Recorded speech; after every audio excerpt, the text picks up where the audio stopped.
Chapter 21. Now these are the judgments which thou shalt set before them.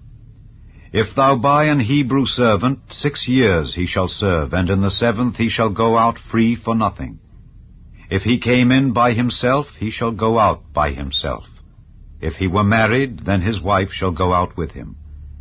If his master have given him a wife, and she have borne him sons or daughters, the wife and her children shall be her master's, and he shall go out by himself. And if the servant shall plainly say, I love my master, my wife, and my children, I will not go out free, then his master shall bring him unto the judges. He shall also bring him to the door, or unto the doorpost, and his master shall bore his ear through with an awl, and he shall serve him forever. And if a man sell his daughter to be a maidservant, she shall not go out as the menservants do. If she please not her master, who hath betrothed her to himself, then shall he let her be redeemed. To sell her unto a strange nation he shall have no power, seeing he hath dealt deceitfully with her. And if he have betrothed her unto his son, he shall deal with her after the manner of daughters. If he take him another wife, her food, her raiment, and her duty of marriage shall he not diminish. And if he do not these 3 unto her, then shall she go out free without money. He that smiteth a man so that he die shall be surely put to death. And if a man lie not in wait, but God deliver him into his hand, then I will appoint thee a place whither he shall flee. But if a man come presumptuously upon his neighbor to slay him with guile, thou shalt take him from mine altar, that he may die. And he that smiteth his father or his mother shall be surely put to death. And he that stealeth a man and selleth him, or if he be found in his hand, he shall surely be put to death. And he that curseth his father or his mother shall surely be put to death. And if men strive together, and one smite another with a stone or with his fist, and he die not, but keepeth his bed, if he rise again, and walk abroad upon his staff, then shall he that smote him be quit. Only he shall pay for the loss of his time, and shall cause him to be thoroughly healed.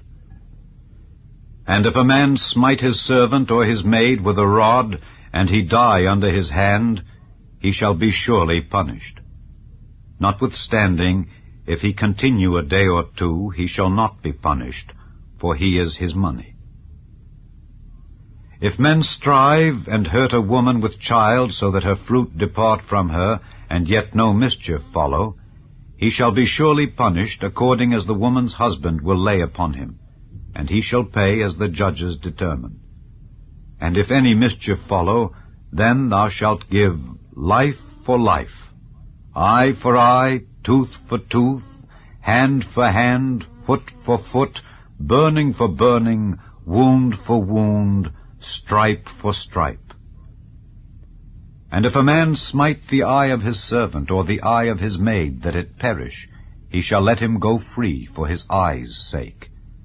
And if he smite out his manservant's tooth, or his maidservant's tooth, he shall let him go free for his tooth's sake.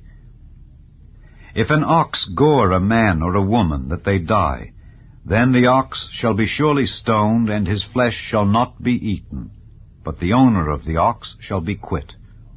But if the ox were wont to push with his horn in time past, and it hath been testified to his owner, and he hath not kept him in, but that he hath killed a man or a woman, the ox shall be stoned, and his owner also shall be put to death. If there be laid on him a sum of money, then he shall give for the ransom of his life whatsoever is laid upon him. Whether he have gored a son or have gored a daughter, according to this judgment shall it be done unto him. If the ox shall push a manservant or a maidservant, he shall give unto their master 30 shekels of silver, and the ox shall be stoned. And if a man shall open a pit, or if a man shall dig a pit, and not cover it, and an ox or an ass fall therein, the owner of the pit shall make it good, and give money unto the owner of them, and the dead beast shall be his. And if one man's ox hurt another's that he die, then they shall sell the live ox, and divide the money of it, and the dead ox also they shall divide. Or if it be known that the ox hath used to push in time past, and his owner hath not kept him in, he shall surely pay ox for ox, and the dead shall be his own.